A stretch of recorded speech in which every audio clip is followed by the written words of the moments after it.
Нет, там не будет видно все равно.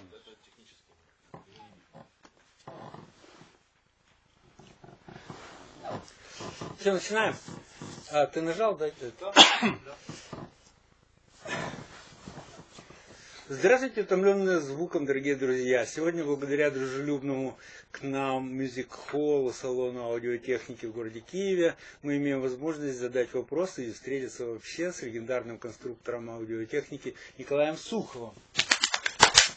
И очередной раз. Это очень приятно, тем более, что Николай оправляется от полученной травмы и согласился сегодня рассказать, ответить на многочисленные вопросы людей, которые интересуются его схемотехникой. Еще раз, Николай мастер именно схемотехники. Он не делает что-либо сам своими руками. Он это дело творит. То есть это творческий процесс, который включает в себя сначала задание глобальной цели, понимание ее, понимание отдельных узлов, эту цель составляющую, и также понимание детализации каждого из этих фрагментов для его совместной работы с остальными компонентами схемы, чтобы целиком оно все удовлетворяло условиям технического задания, которое он сам же себе и ставит.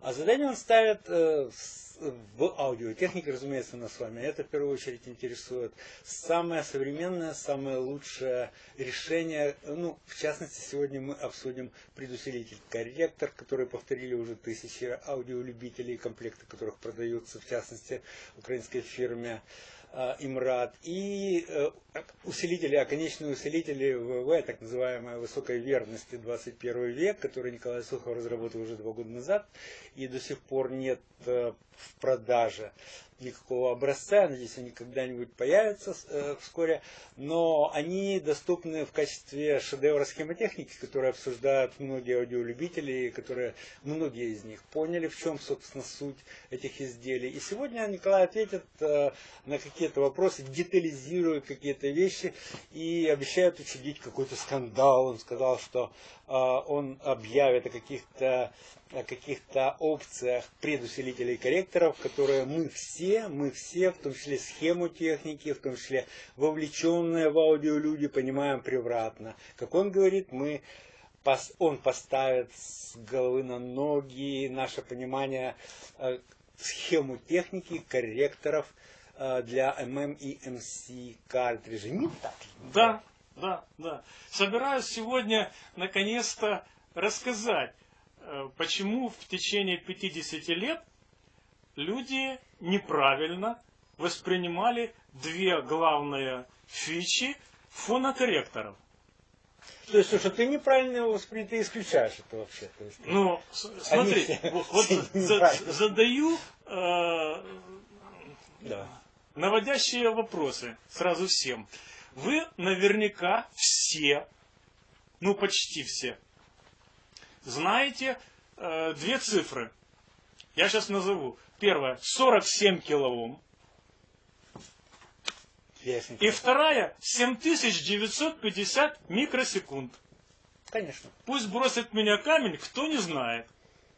Для тех наших зрителей, которые не знают, я рассказываю, что 47 килоом это в кавычках в жирных стандартное входное сопротивление ММ фонокорректора. Правильно? Я воль. Все, кого не останови и спроси, какое входное сопротивление? 47 килоом. Почему? Уже очень мало народа расскажет. И из вас тоже внятно, вот тебе задам вопрос. Я болел тогда. Ты тогда болел, да? Тогда, когда... Значит, почему именно 47? И 47 это же 47001 это уже не годится? Или еще годится? Вот 48 это годится или не годится? А 46? Это же приблизительная цифра. Никто не понимает буквально. Подождите. С приблизительностью. Приблизительность это понятие растяжимое. Что такое приблизительность? 47001 или 4648? Или 4,7 470? 20-80. Нет. Вот стандарт. А, в стандарт ты имеешь в виду? А ты думаешь, у меня все мои доводы всегда, если вы следите за моими ютубиками и за моими патреонами, у меня абсолютно все мои доводы либо подкреплены анализом в микрокапе, либо какими-то стандартами. Вот по 47 килоомам я напоминаю, откуда ноги растут у всех. Это стандарт входного сопротивления. Но, Юра, смотри, вот. Это ГОСТ, значит, 24838. Входное сопротивление килоом. Да, я включу. Давай, да. Показывай. Входное сопротивление килоом 47. Это для головок. Да. 47. Видишь, да? Но идет запятая и дальше читай. Не менее. Не менее. Ферштейн? Ферштейн. Что такое не менее 47? То есть 48 годится, 49 годится, 50 годится? Годится. 100 больше, чем 40, не менее, чем 47? Годится. То есть задано стандартом минимальное сопротивление 47 килоом. Вот 46,9 уже ты не в стандарте, уже нельзя. Хотя оно никак не повлияет так серьезно, но уже не в стандарте. Теперь откуда взялась эта цифра 47? Почему эти 47 вписали? Это 50 лет назад было. До исторического материализма, как говорится. Да? Почему это взялось? Потому что 50 лет назад, Юра, головки имели тяжелые иглы. У иглы есть так называемый параметр. Приведенная к концу иглы масса. Тогда она была равна 4 миллиграмма, 2 миллиграмма. Уже было самые-самые суперовские первые В-15 шуры. Еще даже не 2 или 1, просто В-15. Была 1 миллиграмм. Что давал этот 1 миллиграмм? Этот 1 миллиграмм вместе с массой иглы, грампластинки, канавки, да, дает механический резонанс. Ну, как грузик на резиночке, да? Так вот, ты наверняка тоже помнишь, такая была классная книжечка в 70-х годах прошлого века. Аполлонова-Шумова. Называлась она, по-моему, «Механическая грамзапись».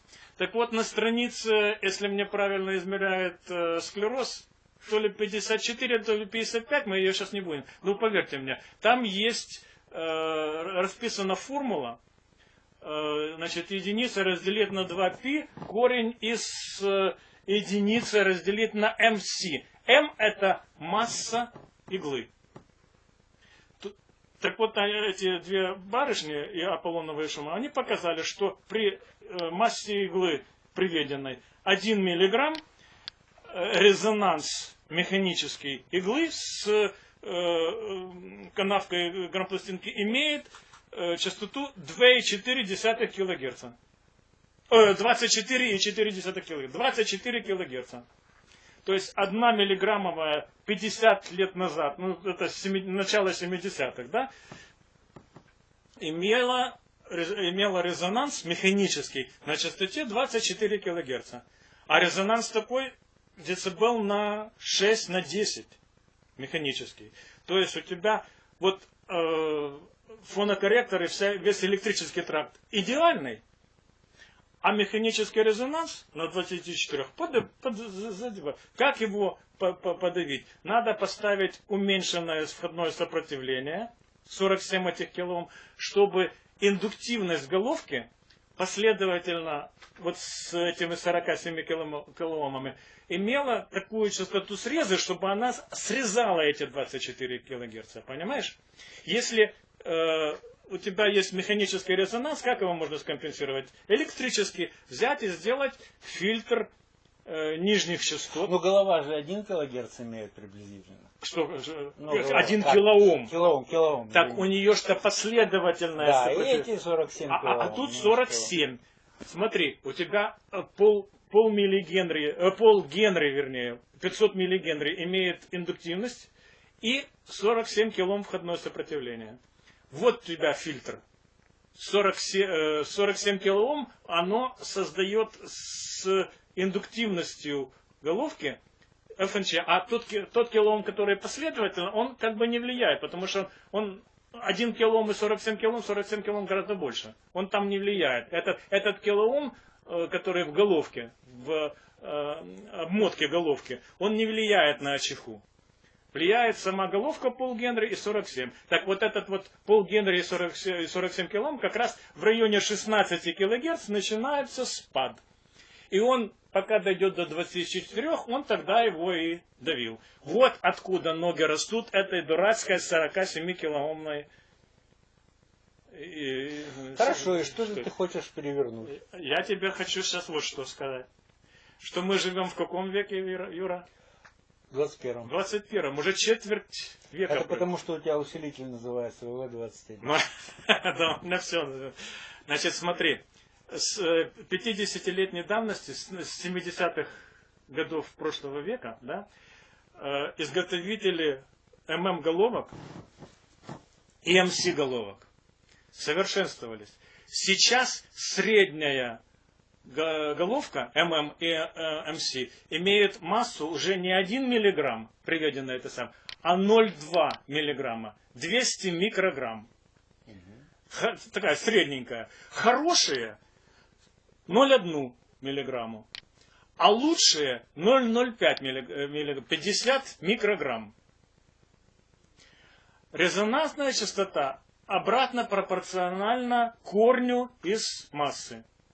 Если у нас 24 килогерца билась миллиграммовая, да, то 0,1 миллиграммовая будет в 3 раза выше, Юра. 24 умножить на 3 это 70 с лишним килогерц. То есть современные хорошие головки, что МС, что ММ, они имеют резонансную частоту 50-70 килогерц. Им уже до лампочки эти 47 килоом, которые мы додавили, вот понимаешь? Поэтому его можно увеличить приблизительно в 3 раза. О! Так мне тоже пришла мысль, а зачем же мы в 21 веке, когда у нас такие классные, но недорогие, там сколько, 50 или 70 баксов, ММ-головка нормальная, 200 этих самых грамм, 0,2 грамма приведенная, она бьет на 50, на 60, ей не надо давить эту АЧХу. А мы уперлись в этот стандарт и бьем себе, как говорится... А чем это мешает вообще? Мешает. А вот теперь второй вопрос. Почему я против 47 килоом? Потому что, Юра, 47 килоом вместе с вот этой вот входной емкостью, которая там 150-250 пикофарад, да, она просто заваливает АЧХу. Ты помнишь, я тебе присылал программку такую фона ЛЦР? Туда подставляешь свою головочку, подставляешь емкость своего кабеля межблочника и получаешь, какая у тебя АЧХ. Так вот, 47 килоом и 250 пик, даже с хорошими головками, она начинает валить выше 20, там, 18-16 килогерц. А зачем же мне валить АЧХу и на голом месте? У меня уже резонанса механического нету, давно.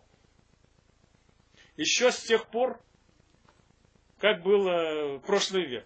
В смысле, этот резонанс не меняется от входного сопротивления корректора. Он сам по себе существует. Механически, конечно. Мы вот этим вот... То есть он улетел туда, куда-то на 70 он-то там есть. Но у нас на грампластинках уже 70 килогерц нету. У нас на грампластинке, как я, килогерц 30, 40, 50, если с хорошим, тем самым, хорошей нарезалкой нарезали, то там до 48 можно найти. Понимаешь, с моим корректором. Да, вот я же в своем видео показал, там Ты же видел, я же ничего не выдумываю, я просто точно так же подключился, снял, и у меня готово. Но единственное, что надо, когда оцифровываешь, не 48 килогерц, конечно, а 192. Я на этом купился. Если 48, у тебя больше 22-24 не будет. А когда ты оцифровку делаешь через звуковуху 190, а у меня Asus Xonara Accents, 192 килогерца, 24 бита. Я поставил, я сразу увидел 48 килогерц. 96 тоже можно. 96 тоже можно. Ну, я люблю. Нет, это файлы. Да, не, ну так это понятно, да. Вот. То есть, тогда, когда я убедился, что это все, ну, пережитки капиталистического, феодалистического прошлого, понимаешь, зачем это надо? Поэтому я отбросил 47 килогерц, стал 47 килоом и начал смотреть, а что же у нас, какая у нас перспектива, если я буду ее увеличивать. Увеличил, смотрю, хорошо. Но смотрю, что одновременно надо уменьшать и входную емкость. Почему? Потому что если входная емкость у нас там будет большая, ну скажем, 100 пикофарад, то уже сами эти 100 пикофарад этого кабельное, да, у кабеля любого хорошего погонная емкость метр, 150 пик. Соединил шнурком вертушку с усилком, с фонокорректором, метровым кабелем, 150 пик, вынь да положь. И тут уже у тебя не механический этот самый резонанс иглы начинает гадить, а вот эта входная емкость. Контур. Совершенно верно. L, те же самые полгенри, и 150 пик. Вот, 150 пик. Вот она начинает как LC контур, это самое по формуле единица разделить на 2 пи корня из LC. Вот. У тебя начинает гадить уже входная емкость. То и ее надо уменьшать. Но она же предельна, то есть ее невозможно исключить. Ее исключить трудно. Ее можно исключить, но трудно очень. Ее можно уменьшить. Каким образом? Убрать шнурок. Самый гадкий элемент всего этого повидла — это шнурок между вертушкой и усилком. Кому он нужен? Он никому, в принципе-то, и не нужен. Если у нас будет предусилитель внутри вертушки... Но это если. Мы должны с тобой оперировать Юра, готовыми блоками. Я вот оперирую фактами, как это, пруфлинки люблю. Я года 2 или 3 назад, когда разрабатывал свой вот этот вот вариант фонокорректора, я посмотрел, а сколько же у нас в мире в среднем делается вертушки с встроенными фонокорректорами и с внешними. Так вот, 3 года назад из Денона, из Тика, из аудиотехники там, и прочих этих хороших изготовителей 80% или даже больше были со встроенными корректорами. Ну, это, наверное, бюджетная ценовая категория. То есть что? Бюджетные, дешевенькие. Ну, какие бюджетные? 15 тысяч гривен, 60 тысяч гривен. Я тебе списочек скину. У меня есть в Патреоне ссылка на вот этот анализ. Это до года 2 или 3 назад. 80% со встроенными. Неожиданно признаться. Ну, я же не выдумываю, я тебе это все покажу. Это у меня зашел на мой Patreon, там это можно просто скачать и увидеть. Вот. Понимаешь, то есть большинство было со встроен. Но как-то теперь давай вернемся к 47 килоомам. Почему я сейчас установил свой новый стандарт, не 47 килоом и 150 пик входная емкость. Да? У меня мой стандарт 150 килоом и 25 пик.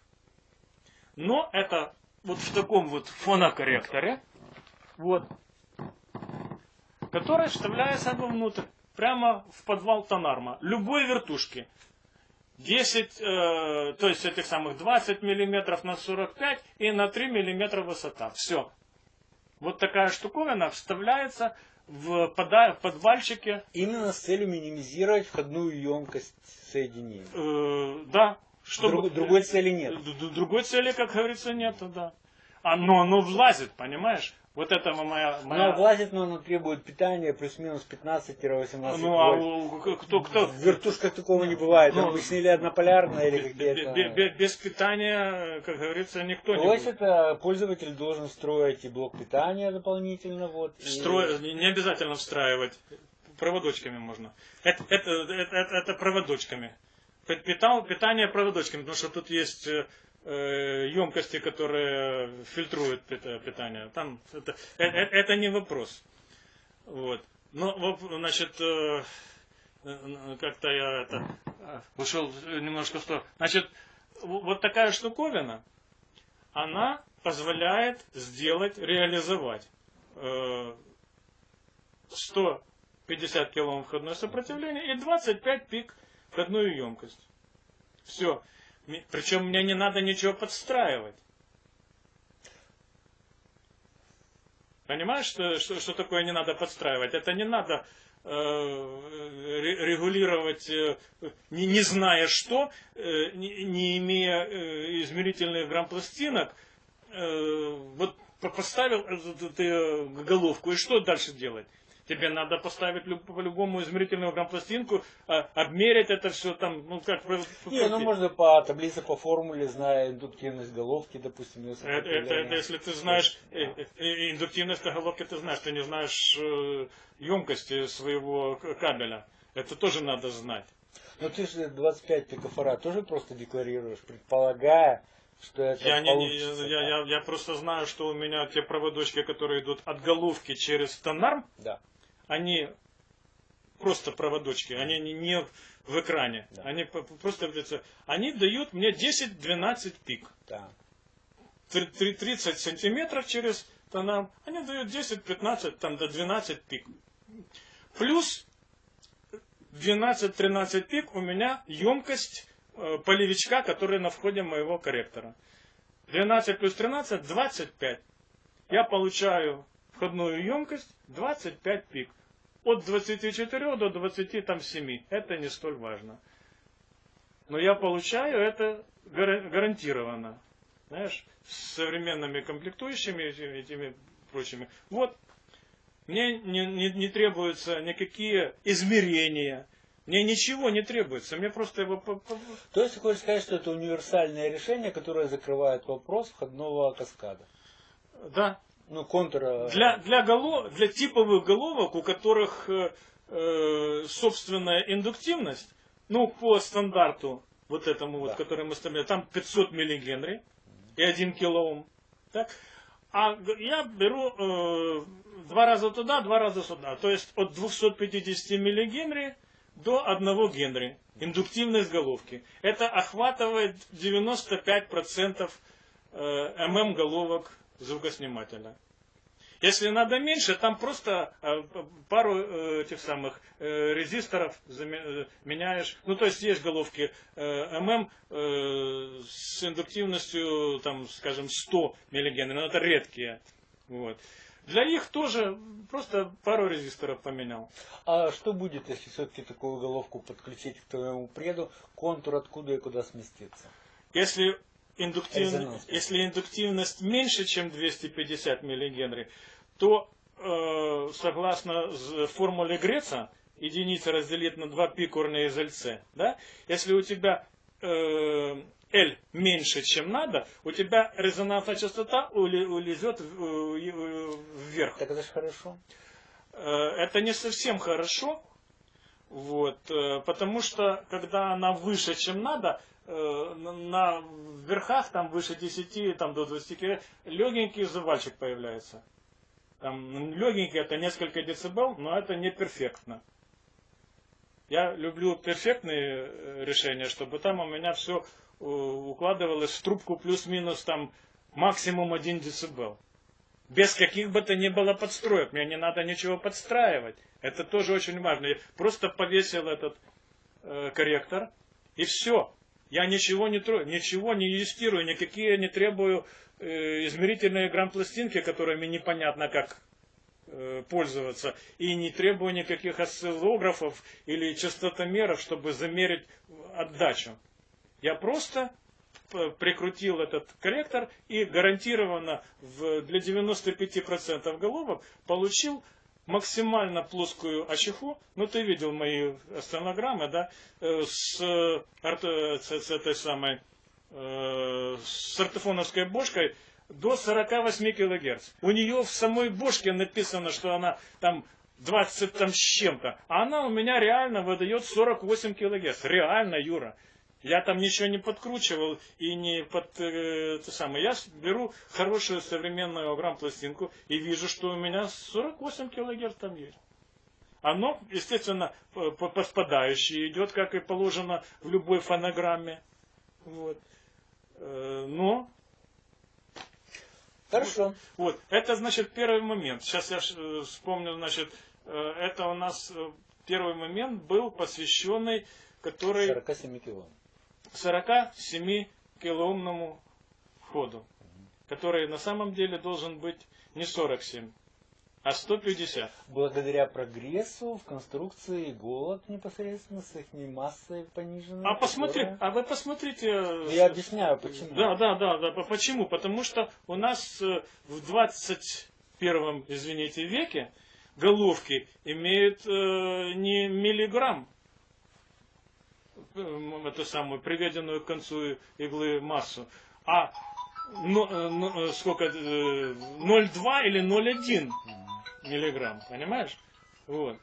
А это значит, что у меня резонансная вот эта частота, которую раньше пытались забабахать, она у нас вот 50, 60, 70 километров. Слушай, можно предположить в таком случае, что у человека, у которого есть старинная голова, которую он невероятно ценит, а с твоим 150 килоомным входом будет работать не столь корректно. Однако, отмечу, что любая голова живет, по уверению производителя, не более 1000 часов, поэтому вряд 500, да, 200, 500, 1000 это уже совсем. Ну, это ортофон нынче заявляет 1000 часов. Юра, ты ж понимаешь, что чем более древняя голова, у нее тем больше прижимная сила, и она тем быстрее изнашивается. И вот именно, да, кстати, действительно, она тяжелее, она быстрее изнашивается, она и пластинки быстрее изнашивает, но дело не в этом. В нашем случае это показывает неактуальность таких решений с вот этим современным корректором, который Николай предлагает. Ну, То есть это не смысла обсуждать просто.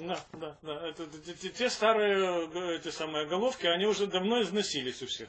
Да. Понимаешь?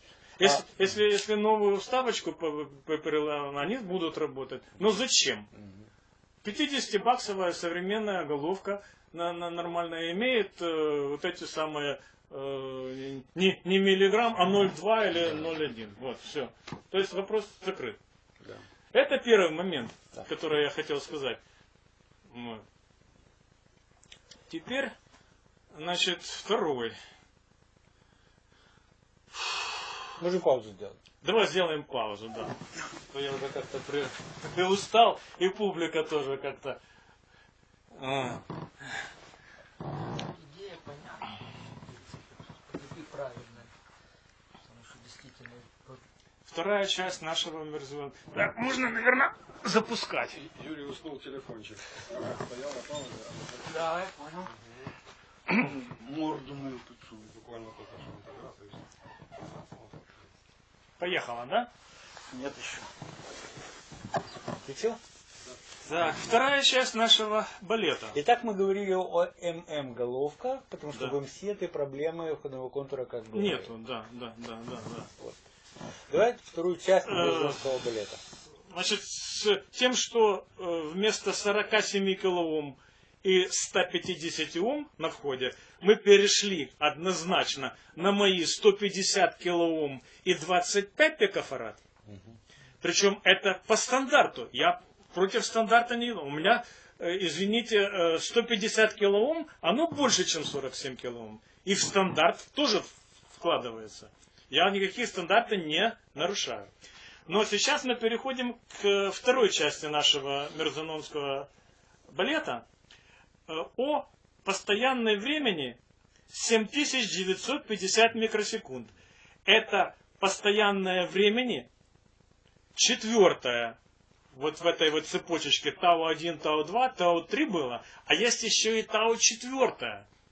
Те были 75, сколько, 318, 3180, а это 7950. Четвертая. Причем она относится только к воспроизводящему оборудованию. Ее при записи не делают. Да, конечно. Ее, то есть грампластинки как были, так и остались.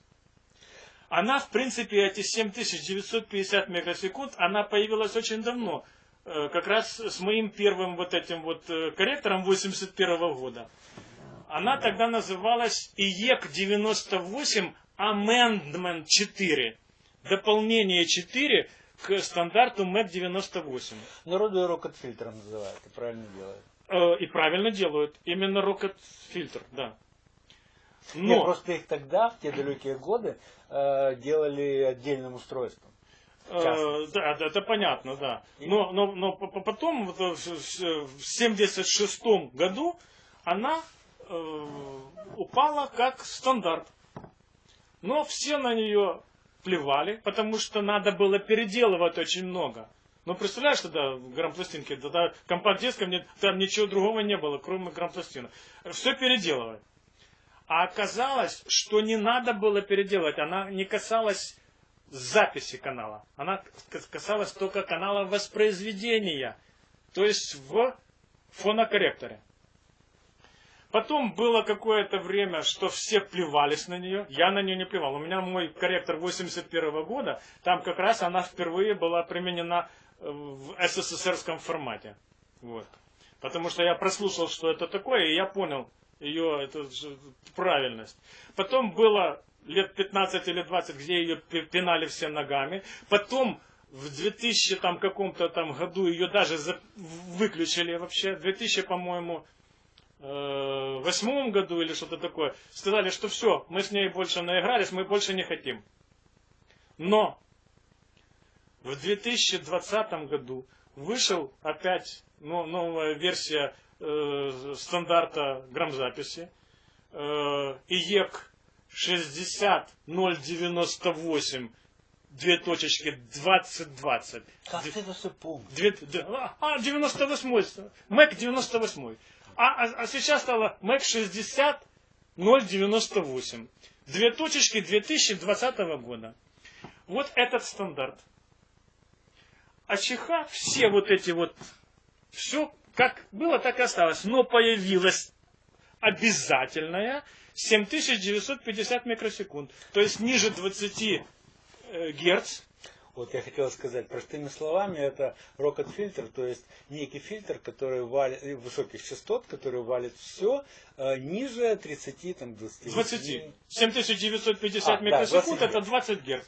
Все, что Потому ниже 20 Герц, давится Ну, этим надо фильтром. сказать, что оно едва-едва давится, на самом деле там 3 дБ, по-моему. Во-первых, 6 дБ на октаву. ну, всего Фильтр первого получается порядка, там, да. 6 дБ на октаву. Все, что ниже 20 Но Герц, главное, что там нет совершенно полезной информации, зато там есть рокот, реально подвижная система прокрутителя, бытовые всякие помехи там, которые сопутствуют воспроизведению. И, короче говоря, на мой взгляд, в те далекие годы, в 81 году я повторил его этот усилитель впервые, и оно реально дает эффект. То есть я у себя в старинном доме жил, там полы, перекрытия были деревянные, и когда я играл проигрыватель, нельзя было ходить, потому что оно сказывалось на звучании. А с этим рокет-фильтром было заметно ниже, несмотря на, в принципе, невысокую эффективность этой штуки. Сейчас это вводится, ну, буквально одним конденсатором дополнительным, насколько я помню, в твоем корректоре. Вот, и решил. Кстати, народ спрашивает, а фазу оно случайно там не убивает? с этим фильтром в 21 веке, Юра, добавился один нюанс, который я и тогда тоже... Я тоже тогда думал, что это просто, значит, рокет-фильтр. Рокет-фильтр, все дополнительный. Не шестого там или четвертого порядка там, а именно первого порядка, потому что он 6 дБ на октаву. Но оказалось сейчас, вот в мои уже почти 70 лет, я еще нашел один нюанс этого фильтра, 7950 микросекунд, который тогда, сколько там уже, 40 лет назад, я внимания не обращал. Потому что этот фильтр, оказывается, Юра, он не только снижает помехи от вибраций, которые инфразвуковые, он, оказывается, выравнивает, знаешь что? Низкочастотный резонанс тонарма. Вспоминай-ка, тонарм, вот этот вот наш, имеет низкочастотный резонанс, головка с тонармом, имеет обычно в районе 10 Гц, обычно 10-12 дБ пик. Тогда я это не обещал. Придумали. А сейчас я вижу, что это очень... Почему в 2020 году принудительно ввели эту постоянное времени 7950 микросекунд в стандарт. Обязательный. То есть все вертушки и все фонокорректоры, у которых ее сейчас нету, они не соответствуют стандарту. Действующему. Стандарт ИЕК 60098 2020. Наберите, вот она, сейчас перед тобой, понимаешь? Там совершенно четко, вот смотри, следующая страница. Это включить. Следующая страничка. Где тут у нас следующая страничка? Вот она. Смотри, Юра. ИЕК 60098 2020. Так? Действующий сейчас стандарт. Требования к постоянному времени на воспроизведение. Да, ну тут указано 4 тау, то есть самое высокое. 75, 318, 3180, как и было. И обязательно 7950. Да.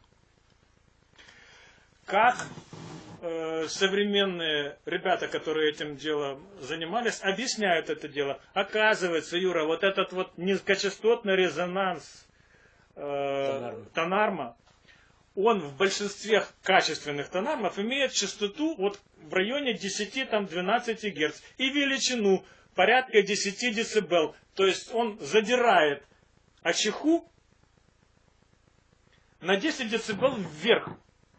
А то, что мы 7950 микросекунд начинаем давить в фонокорректоре, она как раз эту неравномерность АЧХи убирает. То есть она не только подавляет помехи от вибраций, она выравнивает АЧХу грамм пластинки вместе с низкочастотным этим самым резонансом Ну, тонарма. получается как раз на 6 дБ. Вот.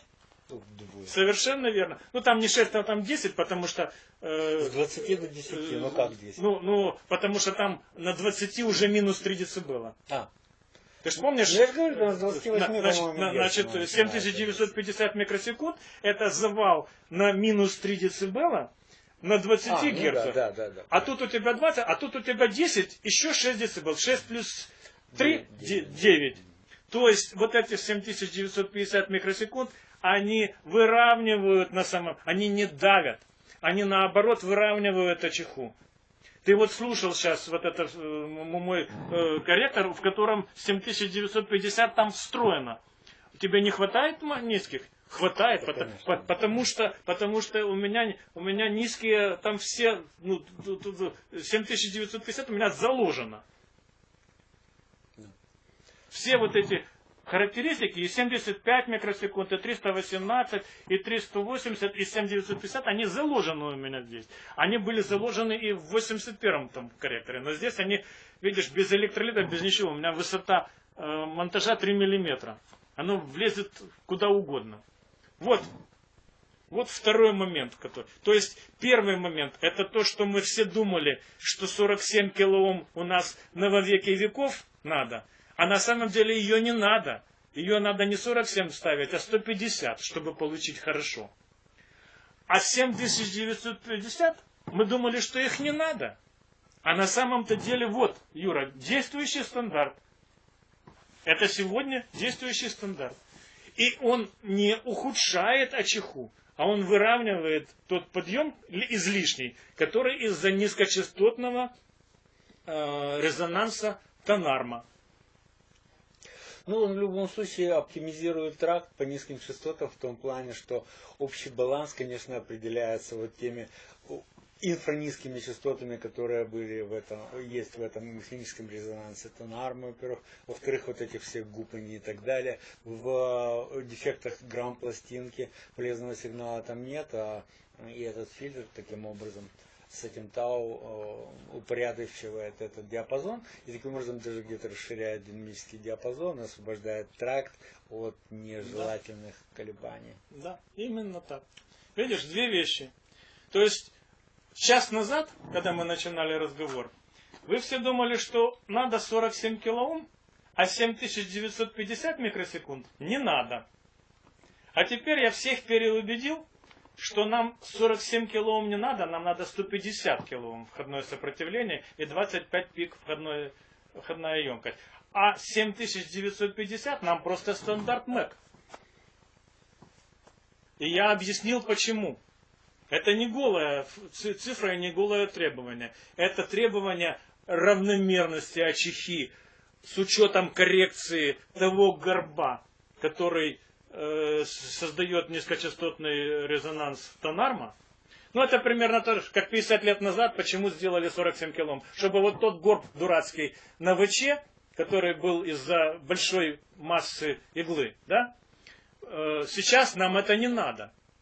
А вот то, что низкочастотный резонанс тонарма, он меня, вот когда я вижу, что я поставил иглу на вводную канавку, и у меня начинают вуферы, еще музыки нету, а вуферы уже дергаются.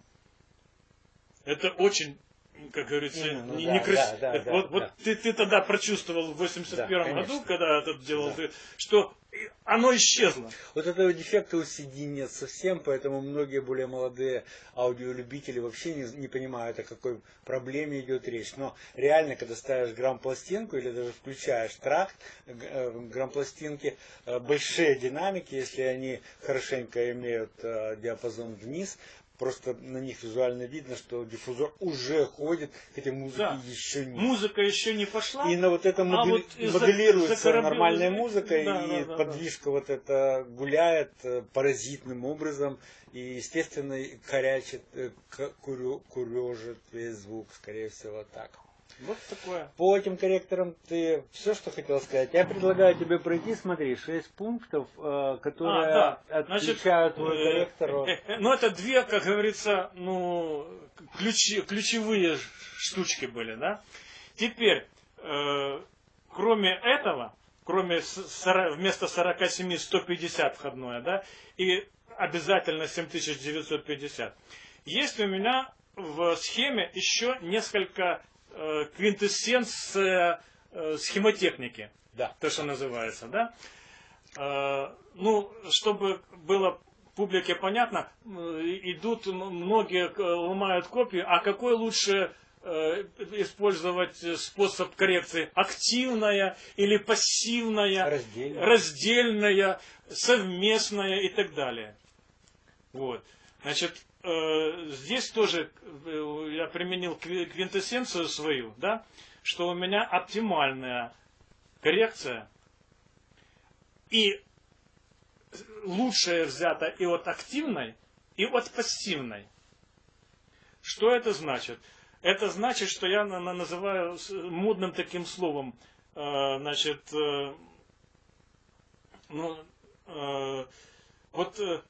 есть активная, да, это с помощью обратных связей, а есть пассивная, то есть сугубо пассивная. А у меня симбиоз и того, и того. У пассивной свои недостатки, у нее каждый следующий каскад, надо там кучу каскадов дополнительных делать, что пассивная цепочка, она давит усиление.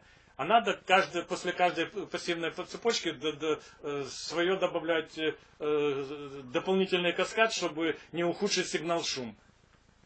ну, делитель это ж давит сигнал, а мне надо, фонокорректор должен усиливать хотя бы на 40 дБ, да? Вот. Значит, у меня эти все вопросы решены моим специфическим выходным каскадом, так называемая трансадмиттансная коррекция. Трансадмиттанс, посмотрите в интернетах, что это такое. Это значит выходной каскад с большим выходным сопротивлением. Не с малым, как операционники и там, эмиттерные повторители, это 99,9%, это самое, да?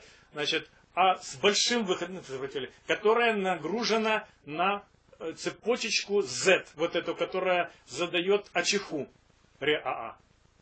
АЧХ РЕАА это 20 дБ в плюсе на низах относительно килогерца и 20 дБ в минусе на верхах относительно килогерца. Вот эти 40 дБ, это называется АЧХ РЕАА. Обычно волосы на голове станут, как ее делают, пассивными цепями, там кучу цепей этих делать, да? У меня все делается одной цепочечкой, РЦ-цепочечкой, охватывающей полностью обратную связь всего фонокорректора. В результате у меня при таком раскладе получается и АЧХ очень точная, и нету недостатка усиления на низких, то есть искажения не возникают на низких из-за того, что не хватает глубины обратной связи. И нету проблем с подавлением возбуда из-за того, что на высоких наиболее глубокая обратная связь. Потому что у меня вот эта цепочечка, которая задает АЧХ, вот эти вот 40 дБ, да, она входит в нагрузку выходного каскада. И усиление этого каскада точно соответствует этой Z.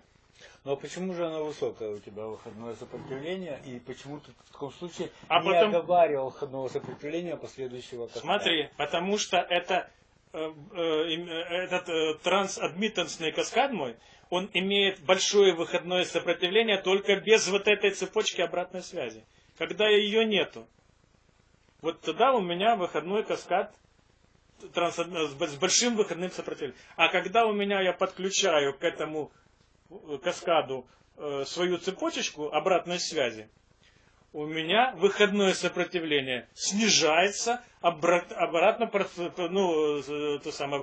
пропорционально глубине обратной связи. Ну так ты же не пугай людей. У твоего корректора низкое выходное сопротивление. У моего корректора, когда все цепочечки Ну, замкнуты. разумеется, никто же его не Я слышит. называю цифру, Юра, называю цифру выходное сопротивление, когда все все обратные связи замкнуты, 20 Ом. Я хотел сказать 10. Ну, да. Ну, правильно, ты там на килогерце 10, а на 20 герцах будет 20. Но последовательно у меня еще стоит 470 Ом.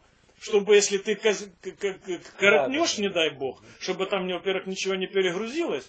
Вот. И, во-вторых, 470 Ом это в хороших домах Лондона и Берлина у любого фонокорректора не меньше, чем 470. Последовательно, чтобы не грузить ты на выходе повесишь кабель 2-метровый или 3-метровый с емкостью 500 пикофарад, и у тебя возбудится просто любое село, когда у тебя 500 пик напрямую. А когда через 470 Ом, там все нормально. Это стандартный прием, там 200, 300, 400. У меня стоит 470 пик. Это ровно половина того, что требуется по стандартам. 470 Ом у тебя стоит. 470. Ом. Ом, да, не килом, да. А я сказал килом? Ты сказал пик. Нет, 470 Ом, да, конечно. Резистор у нас в Омах. Вот таким образом, вот эта вот трансадмиттансная обратная связь, чтобы ты понимал, как схемотехник, у меня большое выходное сопротивление. У меня это большое выходное сопротивление нагружено на Z, которое соответствует характеристике АЧХ РЕАА. Таким образом, даже с разомкнутой обратной связью, этот каскад мне обеспечивает АЧХу РЕАА.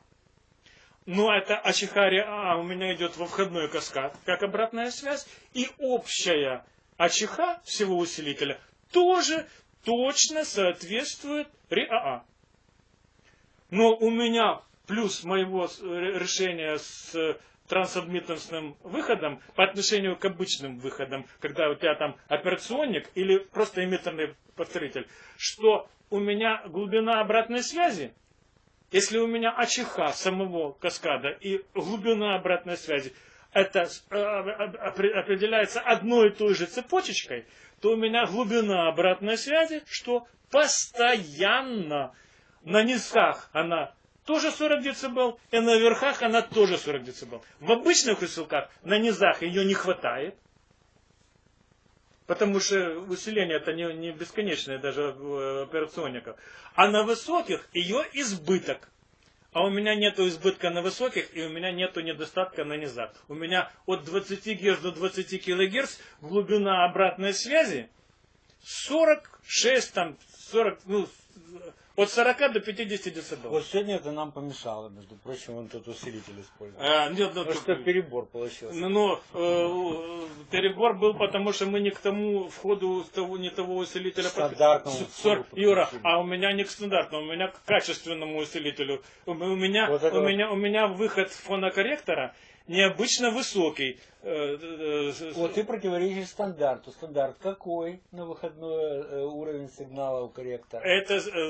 Вообще 250 милливольт. Это было в доисторического материализма. Да, когда у нас было... Зачем, я тебе задам вопрос. У меня, видишь, тут ни одного электролита нету. Да. Ни на входе, ни на выходе, ни в серединке. А зачем мне лишние каскады между фонокорректором и усилителем мощности? Если у тебя 250 милливольт здесь, а вход усилителя... Николай, мы должны учитывать современное построение блочных компонентов аудиотракта. Они подразумевают все-таки согласование по уровням какое-то и перебор горит в том числе. А мне не надо... Сегодня горел перебор. Я себя чувствовал неудобно. Я включил, он захлебывается явно. Почему? Юра, оказалось просто потому, что у твоего усилителя... Это техника прошлого века, получается. С уровнями прошлого века. Не просто, а с уровнями прошлого века. Понимаешь? Если у меня фонокорректор имеет возможность, а он имеет возможность у меня, развить 2 вольта на выходе, а не 250 милливольт. Потому что у меня мой ОМЗЧ высокой верности имеет входное напряжение 2 вольта. Мне и надо с фонокорректора туда напрямую. А зачем мне посерединке между фонокорректором и усилителем мощности еще какой-то промежуточный? Чем больше промежуточников... Это стандарт просто. У тебя получается так. Тут стандарт считаем, тут стандарт не считаем. Ты признаешь, что нам нужна 7000 миллисекунд, а уровня нет. Ну, так или иначе, это очень огромный коэффициент усиления твоего предусилителя, который позволяет развить невероятно, нереальный динамический диапазон, достичь рекордных параметров сигнала. Я на выходе получаю то, что мне требуется в моем усилителе. Не, как в твоем, но не только твой усилитель, существует у людей есть миллионы всяких усилителей. Если избыток усилителя, избыток усиления, подавить его всегда проще. Делителем погасить. То есть купил там за $1000, отрезал вот так вот, погасил резисторным делителем. Да, молодец. Именно так. Я хочу вот что сказать. Схемотехника Сухова, то есть те схемы, которые он создает, они отличаются предельной лаконичностью. То есть у него никогда нет никакого лишнего компонента. Вот я бы, например, предположил, что в корректоре должен быть какой-нибудь эмиттерный повторитель там, на выходе, который вот это все делает. Нет, тут он вот своим суперадмиттенсным каскадом вот это все выкрутил таким образом, что из минимального набора активных элементов, то есть транзисторов, получился, в общем-то, шедевр, который вот эти вот 46 дБ развивает при чудовищных низких всяких параметрах. Я хотел бы коротко напомнить об этом корректоре, то выжимки ты прокомментируешь тоже, что свойства этого корректора. Это постоянное петлевое усиление для отсутствия искажений на НЧ и на ВЧ одновременно. То есть постоянное петлевое усиление. Аудиолюбители могут в этом убедиться, зарядив его схему в микрокап, там это отлично видно. Далее, полное отсутствие разделительных конденсаторов, звук похожий на MC с картриджем MM. В частности, это происходит благодаря периодической нерезонансной коррекции ВЧ самой низкой входной емкости, о котором мы поговорили уже 2 часа, по-моему, об этом говорили. При этом нежелательный резонанс входного контура смещается далеко в область ультразвука и в звуковом диапазоне себя не проявляет, а входной резистор R1 удается увеличить до 150 кОм, формируя таким образом пассивную охлажденку. Ты, кстати, об этом ничего не сказал, снижающую входной шумовой ток, который корень там от чего-то равняется чему-то по сравнению с типовым 47 килоомным входным сопротивлением. Далее, 4. Во входном каскаде использована согласованная пара новейшей модели сверхмалошумящих полевых транзисторов DFE2140, благодаря которым достигнут рекордный сигнал шум, взвешенный по МЭК равный 85 дБ относительно стандартного входного уровня 5 мВ на 1 кГц, что предельно важно, но об этом чуть позже.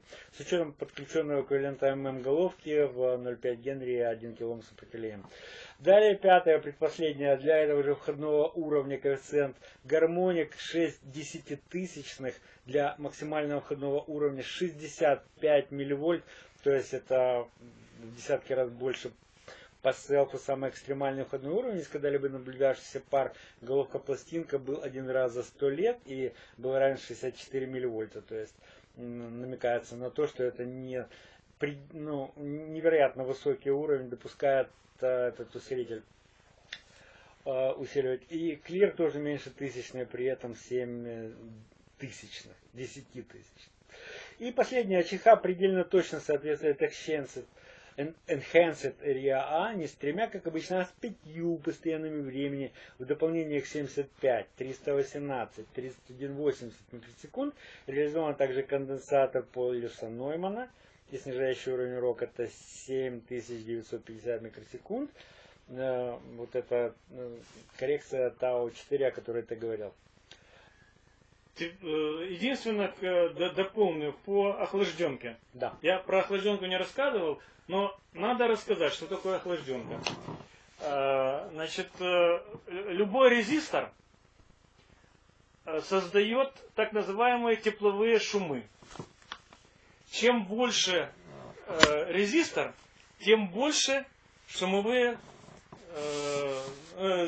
тепловые шумы. Для того, чтобы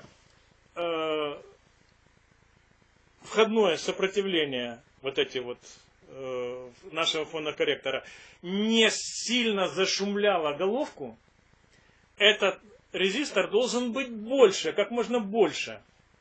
Вот. Потому что ток обратно пропорционален сопротивлению. Чем больше резистор, вот в 3 раза у меня больше 150 кОм, чем 47 кОм, значит, в корень из 3 раз у меня меньше шумовой ток, который создает этот резистор. И в корень из 3 раз меньше шумовой ток протекает через головку. Это 5 дБ, грубо говоря. То есть на голом месте мои 47 кОм, кроме того, что они дают правильную, значит, замена 47 кОм на 150 кОм, кроме того, что улучшает АЧХу, оно еще и на 5 дБ снижает шумы, так называемые найквестовские шумы. Вот что это такое. Почему она названа охлажденка? Потому что у меня есть такой друг в Голландии, он француз, Марсель Ван де Живель. Так вот, он в 2002 году разработал, взяв из радиотехники 1939 года, эту идею снижения шумов резистора на входе там, радиопередатчиков каких-то. Он это перенес в аудиотехнику в 2002 году и, значит, показал, как увеличением, скажем, в 10 раз 47 кОм сделал 470 кОм, а не 47. Но для того, чтобы головка видела, что ее все-таки нагружают, чтобы не было резонанса АЧХи, он с другого конца этого резистора подключил усилитель с коэффициентом усиления минус 10. И таким образом у него вот этот резистор входной 470 кОм, он как бы подключен инвертирующему усилителю с усилением 10. То есть входной ток остался тот же самый. А шумов, в связи с тем, что у тебя резистор не 47, а 470 кОм, в корень из 10 раз стало меньше, то есть в 3 раза меньше. Он выиграл по шумам вот этого резистора. Охлажденкой назвал, потому что в формуле шумов резистора Найквеста там есть еще температура. Так вот эта штука, она эквивалентна тому, что он снизил температуру с 27 градусов Цельсия в 3 раза, в 10 раз. Вот, и в корне с 10 уменьшились шумы. Поэтому назвали так вот, так смешно назвали охлажденка. Да. Я хочу еще раз, опять же, уточнить параметры этого предусилителя, о котором мы рассказываем. Частотный диапазон соответствует кривой РИА, и вообще сформирован частотный диапазон от 1 Гц до 45 кГц. Коэффициент усиления на 1 кГц, это я смотрю, Да, для МС следующее. Частотный диапазон от 1 Гц до 45 кГц. Коэффициент усиления на частоте 1 кГц 49 дБ. Номинальное выходное напряжение 1,4 вольта. Отношение сигнал-шум более 85 дБ, взвешенное по кривой А. И коэффициент гармоники для входного сигнала в 5 милливольт на 1 кГц меньше 60 тысячных. Или 10, 4 нуля и 6, короче говоря, после запятой. Вот такие вот параметры. При этом необходимо отметить, что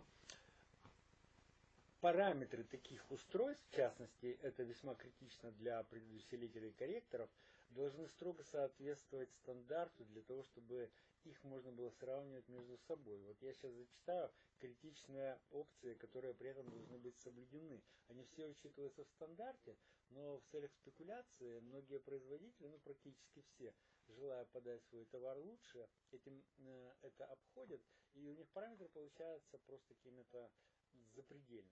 Для того, чтобы параметры корректора можно было сравнивать между собой, они должны строго соответствовать регламенту, установленному в частности ЕС 619-38. В данном случае вход устройства не должен быть закорочен, а должен быть нагружен на эквивалент